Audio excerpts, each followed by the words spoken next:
मंदिरों के विमानों का भव्य स्वागत करेगी मेला जल विहार समिति। झांसी जलझूलनी एकादशी पर करीब 20 मंदिरों के विमान निकलेंगे जल विहार को। झांसी जलझूलनी एकादशी डोल 11 पर शहर में करीब 20 मंदिरों के विमान जल विहार के लिए गाजे बाजे के साथ निकलेंगे। मेला जल विहार समिति झांसी गंधीगा का टिपरा पर हर वर्ष की भांति इस वर्ष भी भव्य स्वागत करेगी।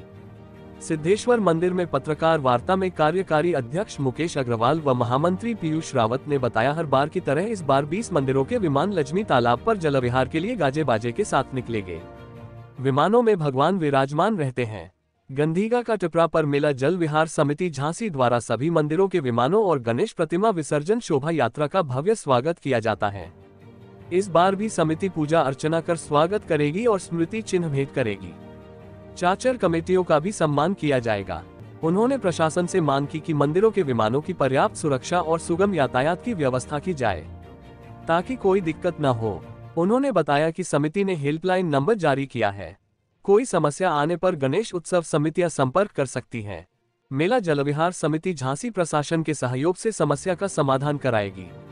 उन्होंने बताया कि गणेश प्रतिमा विसर्जन के लिए सभी तालाबों व जलाशयों की सफाई की प्रक्रिया शुरू हो गई है। इस संबंध में समिति ने नगर निगम प्रशासन के अधिकारियों से संपर्क किया था। समिति ने अपील की कि डीजे मानक के अनुसार बजाए ताकि किसी को कोई दिक्कत न हो। समिति के प्रचार मंत्री पुरुकेश अमरा ने बताया कि डीजे पर कोई प्रतिबंध नहीं है, केवल गणेश उत्सव समितियों से प्रशासन द्वारा आग्रह किया गया है कि सुप्रीम कोर्ट के मानक के अनुसार डीजे बजाए जाए। अमित कुमार साहू की रिपोर्ट। जी प्रणाम। पहले तो मैं आपके चैनल के माध्यम से सभी दर्शकों को हाथ जोड़ करके जल विहार पर्व की बहुत बहुत शुभकामनाएं। गणेश उत्सव चल रहा है और भगवान का जल विहार होने वाला है 14 तारीख को। भगवान हमारे बुंदेलखंड में परंपरा है, महाराज बलि के समय से, जब से भगवान वामन का अवतरण हुआ, वामन को कंधे पर बैठाकर बलि के एक मंडप तक ले जाया गया, तब से लेकर आज तक बुंदेलखंड में सभी नगर में, गांव में, कस्बों में छोटा सा टोला भी वहाँ आदि भगवान जी का मंदिर है, तो हमारे यहाँ विमान कंधे पर लेकर के या किसी वाहन पर लेकर के पूरे गाँव में या नगर में घुमाया जाता है और उसको जलाशय पर ले जाकर के पूजा की जाती है। ये बुंदेलखंड की परंपरा है। इसी परंपरा का पर्व हम जल विहार कहते हैं। जल विहार मेला है, जल विहार मेला समिति है, हमारी पूरी सब लोग यहाँ उपस्थित हैं। वो जब हमारे विमान झांसी नगर के निकलते हैं तो ये जल विहार मेला समिति झांसी सराफा बाजार के चौराहे पर खड़े होकर के वहाँ प्रत्येक विमान का पूजन करते हैं, पुजारी को सम्मान करते हैं, जो कुछ भेंट बनती है वो भेंट देते हैं और भगवान से प्रार्थना करते हैं कि झांसी महानगर सुरक्षित रहे, सभी लोग सुखी रहें और झांसी की समृद्धि हो। इस भावना के साथ ये मेला समिति प्रति वर्ष विमानों की पूजा करती है और जितने भी गणेश प्रतिमाएं बैठती हैं, जितनी एकादशी के दिन उनका विसर्जन होता है, उन सभी प्रतिमाओं का पुष्प वर्षा करके उनका पूजन करती है और जितनी समितियां हैं सबका सम्मान करती है, स्वागत करती है, अभिनंदन करती है। ये कार्यक्रम प्रतिवर्ष होता है भादौ शुक्ल एकादशी को और चतुर्दशी के दिन।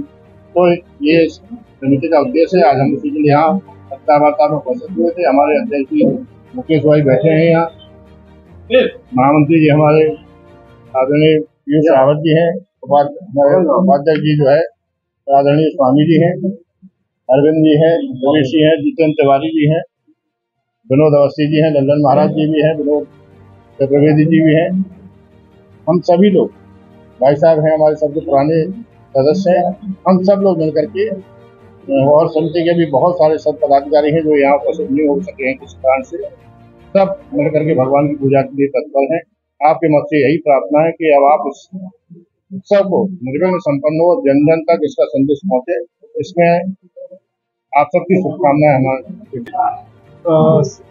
आज जो कार्यक्रम है मैं पीयूष रावत, मेला जल विहार समिति का महामंत्री, और जो मेला जल विहार समिति है इसका मूल उद्देश्य है कि त्योहार जो होते हैं वो खुशियों के होते हैं और खुशियों में कोई विघ्न बाधा ना आ पाए, ऐसा पिछले 60 वर्षों से समिति प्रयास कर रही है। किसी भी तरह से त्योहारों को जितने अच्छे से मनाया जाए, उसके लिए जब से योगी शासन आया, जब से इस समिति को बहुत ज़्यादा महत्व देने लगी है प्रशासन, और प्रशासन से जो भी हम लोग छोटी छोटी समितियों के द्वारा जो कमियां होती हैं वो हम लोगों तक आती हैं। हम लोग प्रशासन को जो कमियां बताते हैं वो कमियां प्रशासन पूरी करती है। और निरंतर आपने देखा होगा पिछले 3 वर्ष से पूरी जो पानी है वो साफ स्वच्छ भरा जाता, नहीं तो पहले गंदा पानी भर के मूर्तियों को विसर्जन किया जाता था, जो कि अब समितियों के प्रयास से ये सफल हुआ। देख रहे होंगे आप रोडों की सफाई हो रही, रोडों के गड्ढे भरे जा रहे हैं, तार भी ये ऊंचे हो रहे हैं, सुरक्षा व्यवस्थाएं भी प्रशासन देख रही है। तो मेन उद्देश्य हम लोगों का सिर्फ इतना है कि हम त्योहार को कितने अच्छे से मनाएं, उसमें सरकार और पब्लिक के बीच में हम समिति और जो हम लोगों के साथ में डीएम एसपी हैं वो प्रशासन मिलकर कितने अच्छे से अच्छा हम लोग इस माहौल को बना सके, इस उद्देश्य के साथ में हम लोग 14 तारीख को और 17 तारीख को ये 2 दिन गणेश विसर्जन होते हैं, जिसमें झांसी में तकरीबन 20 विग्रह मंदिर जिनको बोलते हैं वो निकलते हैं, और वो मंदिर जाकर कुंड में जाकर उनको जल से भगवान को स्नान कराया जाता है, और वो मान्यता होती है कि वो पानी अब शुद्ध हो गया। तो इस उद्देश्य के साथ में हम लोग, हाँ, दूसरा एक और मेन उद्देश्य है हम लोगों का डीजे। जैसा कि प्रशासन ने कभी भी, न समिति ने न प्रशासन ने कभी भी डीजे वालों को बंद करने का आदेश नहीं दिया, सिर्फ उन्होंने आदेश दिया कि जो मानक अनुसार डीजे बजाए जाएं, और डीजे वालों को समझना चाहिए कि किसी भी व्यक्ति की कोई भी कैजुअलिटी, चाहे वो डीजे वाला हो चाहे वो आयोजक हो, किसी भी व्यक्ति की कैजुअलिटी होती है या दुर्घटना होती है तो उसकी जिम्मेदार कौन होगा? होंगे तो हम और आप ही। इसलिए जितना डीजे को कम से कम आवाज में बजाया जाए उतना अच्छा है कि वो त्योहार बड़े हर्षोल्लास के साथ मनाया जाए। पहले के समय में ढोलों के साथ में जो गणेश उत्सव होता था, आज वो कंपटीशन डीजे में बदल गया, और डीजे भी इतने बड़े बड़े आने लगे। तो प्रशासन से एक ही अपील है कि कोई भी बाहर का डीजे आए उसको तुरंत सीज कर दिया जाए, कोई भी बाहर का डीजे ना बजे, और जो झांसी के डीजे हैं वो अपने मानक के अनुसार बजाएं। ऐसा समिति और प्रशासन डीजे वालों से चाहती है और आयोजकों से चाहती है। धन्यवाद।